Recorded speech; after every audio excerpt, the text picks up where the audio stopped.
أعوذ بالله من الشيطان الرجيم بسم الله الرحمن الرحيم أتأمرون الناس بالبر وتنسون أنفسكم وأنتم تتلون الكتاب أفلا تعقلون واستعينوا بالصبر والصلاة وإنها لكبيرة إلا على الخاشعين الذين يظنون أنهم ملاقو ربهم وأنهم إليه راجعون صدق اللہ العظیم۔ اللہ رب العالمین نے قرآن مجید کے اندر بنی اسرائیل سے جو طویل خطاب فرمایا، اس کا پہلا حصہ سورہ بقرہ کے اندر بیان فرمایا، جس کی چند آیات کی تفسیر تشریح کل ہم پڑھ چکے ہیں۔ ان آیات میں اللہ رب العالمین نے بنی اسرائیل کو خطاب کرتے ہوئے ان کو ملامت سے زیادہ نصیحت اور مشفقانہ انداز اور نرم لہجے سے دعوت کا طریقہ اختیار فرمایا۔ ان کو بہت ہی پیار سے اور شفقت کے ساتھ دعوت دی کہ تم اپنی سابق حرکتوں سے باز آ کر اللہ رب العالمین کے صحیح معنی میں فرما بردار بن جاؤ۔ ان آیات میں جو ابھی تلاوت کی ہیں، اس بات کا بیان ہے کہ اتأمرون الناس بالبر وتنسون انفسکم وانتم تتلون الکتاب افلا تعقلون کہ قول اور فعل کے تضاد پر تنبیہ فرمائی ہے اللہ رب العالمین نے۔ اللہ رب العالمین فرماتے ہیں کہ تم لوگوں کو نیکی کا علم دیتے ہو، نیکی کا رستہ دکھاتے ہو اور خود کو بھول جاتے ہو، حالانکہ تم کتاب کا علم رکھتے ہو، کتاب کی تلاوت بھی کرتے ہو۔ کیا تمہیں سمجھ نہیں ہے اس بات کی؟ تو یہودی ایسا ہی کرتے تھے کہ انہیں یہ بات بڑی کثرت سے ان کے اندر پائی جاتی تھی کہ جو ان کے علماء تھے، جو واعظین ہوتے تھے، وہ لوگوں کو نصیحت کرتے تو انہیں بڑے اہتمام کے ساتھ کرتے اور گناہوں سے بچنے کی تلقین کرتے، لیکن خود اپنی عملی زندگی میں نہ ان گناہوں سے بچتے تھے اور نہ ان طاعات کو بجا لاتے تھے جن کی طرف دوسرے لوگوں کو وہ دعوت دے رہے ہوتے تھے۔ ان سے نہ خود ان کو کرنے کا اہتمام کرتے، ان طاعات کو بجا لانے کا اہتمام کرتے، نہ گناہوں سے بچنے کا اہتمام کرتے۔ اللہ رب العالمین ہمیں بھی بچائے اس صورت سے۔ یہ صورتحال تقریباً ہر مذہب کے اندر پائی جاتی ہے کہ لوگوں کو، دوسروں کو تو نیکی کا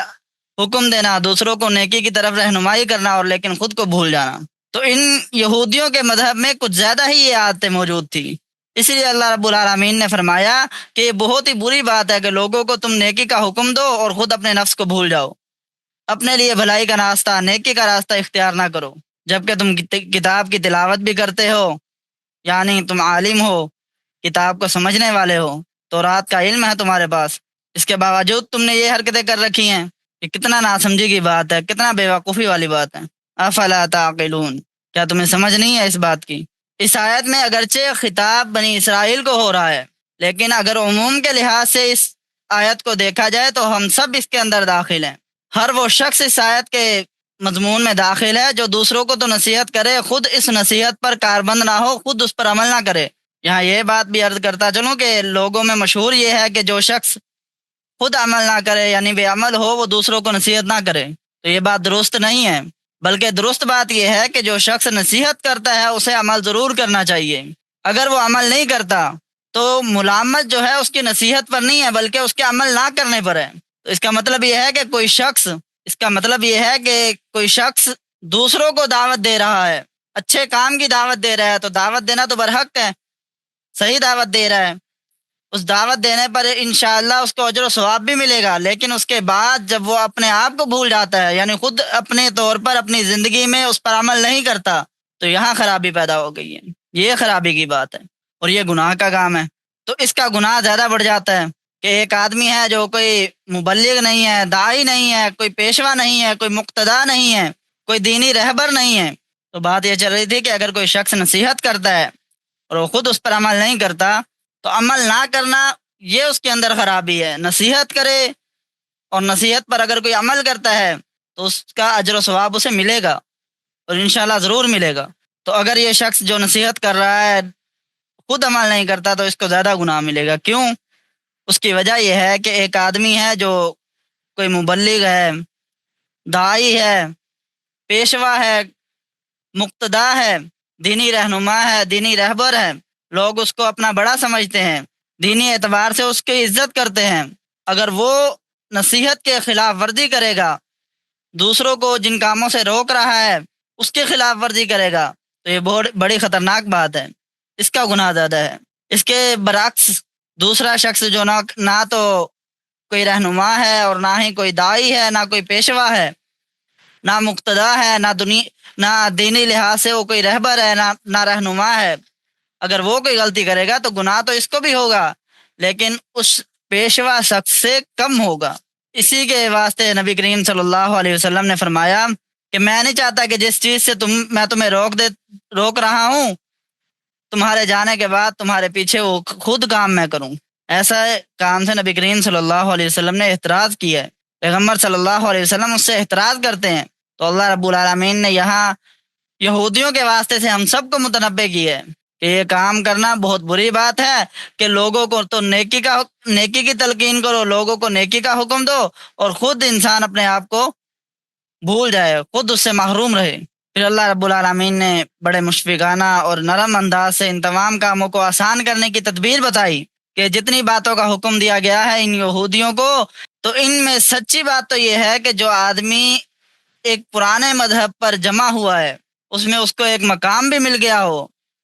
سرداری بھی مل چکی ہو، اس کی وجہ سے اس کی آمدنی بھی چل رہی ہو، اس کو ایک دم سے چھوڑ دینا اور دوسرے مذہب کو اختیار کر لینا، اور دوسرے مذہب کے جو احکام ہیں ان پر ایک ایک کر کے عمل کرنا، یہ نفس کو شاق گزرتا ہے، مشکل ہوتا ہے نفس کے لیے۔ اس کام کے لیے آدمی کو اپنی بہت قربانی دینی پڑتی ہے، جذبات کی قربانی دینی پڑتی ہے، بعض اوقات مالی مفادات کی قربانی دینی پڑتی ہے، بعض اوقات عزیز و اقارب کی دوستیوں کی قربانی دینی پڑتی ہے۔ تو اس شخص کے لیے جس نے دوسرا مذہب اختیار کیا، مشکل تو تھا یہ کام، اگر اس نے اختیار کر لیا دوسرا مذہب، تو اللہ رب العالمین اس کے لیے آسانی فرما رہے ہیں۔ اللہ رب العالمین اس کے لیے فرما رہے ہیں کہ ٹھیک ہے مشکل تو ہے، لیکن دو چیزوں سے مدد لو۔ کون سی دو چیزیں؟ وَاسْتَعِينُوا بِالصَّبْرِ وَالصَّلَاةِ، صبر اور نماز سے مدد کرو۔ وَإِنَّهَا لَكَبِيرَةٌ إِلَّا عَلَى الْخَاشِعِينَ، البتہ یہ بھاری ہیں مگر عاجزی کرنے والوں پر کچھ بھاری نہیں۔ مطلب یہ اس آیت کا کہ جب تمہیں بہت مشکل لگ رہی ہو کہ میں اپنے پرانے طرز عمل کو کیسے چھوڑ دوں، مجھے اس میں بڑی مشقت معلوم ہو رہی ہے، جو دنیاوی مفادات ہیں ان کا نقصان ہو رہا ہے، تو اس وقت دو چیزوں کا تحمل کرو، دو چیزوں کو لازم پکڑ لو۔ ایک صبر، تو صبر کا معنی ہے ناگوار بات کو برداشت کرنا، تو اشارہ اس بات کی طرف ہے کہ صبر تو انسان کو دنیا میں کہیں نہ کہیں کرنا ہی پڑے گا، کیونکہ دنیا کا کوئی انسان ایسا نہیں ہے جس کی ہر خواہش پوری ہوتی ہو، چاہے وہ کتنا بڑا صاحب اقتدار ہو، چاہے وہ کتنا بڑا عالم ہو، چاہے وہ کتنا بڑا پیشوا ہو، ایسا نہیں ہوتا کہ اس کی ہر خواہش پوری ہو، ایسا نہیں ہوتا کہ کسی بھی انسان کو خلاف طبیعت معاملات پیش نہ آئیں، ناگوار باتیں سامنے نہ آئیں اس کے، لیکن ان ناگوار باتوں کے پیش آنے کے وقت انسان کیا کرتا ہے؟ انسان صبر کرتا ہے، کیونکہ صبر کے علاوہ اس کے پاس کوئی اور چارہ ہی نہیں ہے۔ تو جب وہ ناگوار باتوں پر صبر کر سکتا ہے، وہ اس تکلیف یا صدمے کو ہٹانے کی پوزیشن میں نہیں ہوتا، پھر آدمی صبر کرتا ہے، تو اللہ تبارک و تعالی یہاں یہی فرما رہے ہیں کہ جس طرح ایسی صورتحال میں صبر کرتے ہو، یہاں دین کی خاطر اللہ رب العالمین کی رضا کی خاطر صبر سے کام لو، دنیاوی مفادات کو قربان کر دو اللہ رب العالمین کی ذات کے لیے، اللہ رب العالمین کی رضا کے لیے دنیاوی مفادات کو قربان کر دو۔ عزیز و اقارب سے دوستیاں ختم ہوتی ہیں تو ختم ہو جائیں، اللہ رب العالمین کی رضا کے لیے ان کو ختم کر دو۔ تو جب صبر سے کام لوگے، جب انسان صبر سے کام لے گا، تو جو پرانا مذہب ہے، یہودی جو پرانے مذہب پر تھے، اس مذہب کو چھوڑنا آسان ہو جائے گا۔ دوسری چیز بیان فرمائی نماز، کہ نماز سے مدد طلب کرو۔ در حقیقت نماز اللہ رب العالمین سے دعا پر مشتمل ہے، تو جب تم نماز پڑھو گے تو یہ تمہارے دل کا خوف آہستہ آہستہ زائل ہوتا جائے گا، ختم ہوتا جائے گا، کیونکہ نماز کی خاصیت یہ ہے کہ یہ گناہوں سے بچانے میں اہم کردار ادا کرتی ہے۔ اس کے نتیجے میں انسان کے دل میں جو خواہشات پیدا ہو رہی ہوتی ہیں ان کے اوپر بریک لگتا ہے، کسی نہ کسی درجے میں رک جاتی ہیں۔ جتنا آدمی نماز اہتمام کے ساتھ پڑھتا ہے اتنا ہی اسے فائدہ ہوتا ہے۔ اور پھر فرمایا وَإِنَّهَا لَكَبِيرَةٌ إِلَّا عَلَى الْخَاشِعِينَ،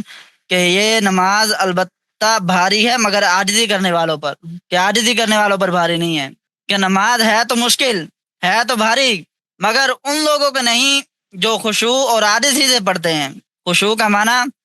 کہ جو الفاظ زبان سے نکال رہا ہے دھیان انہی کی طرف ہو جو الفاظ منہ سے نکل رہے ہیں، تو اس کے نتیجے میں نماز کی مشقت کم ہو جاتی ہے، نماز جو بھاری لگ رہی ہوتی ہے وہ کم ہو جاتی ہے۔ تو یہ تو ہر انسان تجربہ کر سکتا ہے، ہر انسان یہ تجربہ کر سکتا ہے۔ اس کا طریقہ کیا ہے؟ اس کا طریقہ یہ ہے کہ آدمی نماز پڑھے، نماز کے اندر اپنے خیالات کو بے محال چھوڑ دے، ساری دنیا کی باتیں سوچے اور یہ پتہ نہ چلے کہ میں کیا پڑھ رہا ہوں یا کیا سن رہا ہوں۔ اگر امام کے پیچھے ہوگا تو پھر تو امام کی قرات سن رہا ہوگا، لیکن اسے یہ علم نہ ہو کہ میں کیا سن رہا ہوں، بس اپنے خیالات میں مگن ہے، خیالات کو بے محال چھوڑ دیا ہے، ساری دنیا کی باتیں سوچ رہا ہے نماز کے اندر۔ اگر اکیلا ہے تو اکیلا کچھ پڑھ تو رہا ہے لیکن یہ پتہ نہ ہو کہ میں پڑھ کیا رہا ہوں۔ تو اس طرح انسان نماز پڑھے تو وہ 4 رکعتیں بھی اس کو پڑھنا بھاری معلوم ہوگا، اس کے اوپر یہ 4 رکعتیں پڑھنا وزنی ہو جائیں گی، بھاری ہو جائیں گی، مشکل ہو جائیں گی۔ لیکن اگر آدمی الفاظ کو دھیان دے کر پڑھے گا، الفاظ کو ادا کر رہا ہے تو ان کے ادا کے اوپر توجہ رکھ کے کھڑا ہوا ہے، ایسے لوگ جو خشوع کے ساتھ نماز پڑھتے ہیں،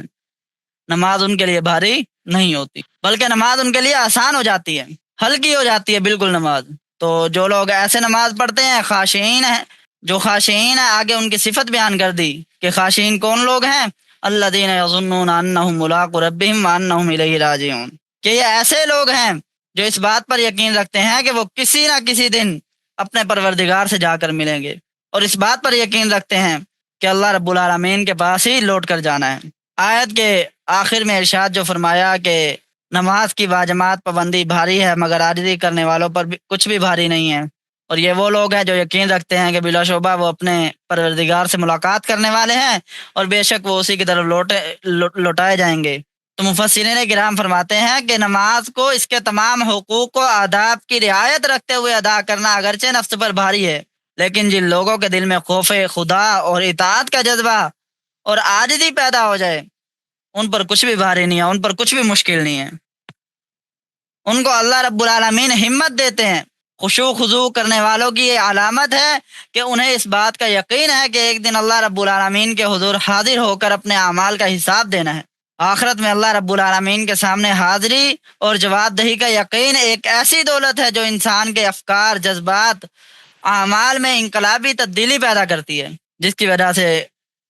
ان کے لیے اللہ کی رضا کے لیے صبر اور نماز سمیت پورے دین پر چلنا کوئی مشکل نہیں رہتا۔ جب یہ آخری آیت کے اندر جو بات اللہ رب العالمین نے بیان فرمائی کہ الذین یظنون انہم ملاقو ربہم وانہم الیہ راجعون، جب یہ بات انسان کے ذہن میں بیٹھ جاتی ہے کہ اپنے رب سے ملاقات کرنی ہے، اپنے رب سے ملاقات اگر میں کروں تو میرا سر جھکا ہوا نہ ہو،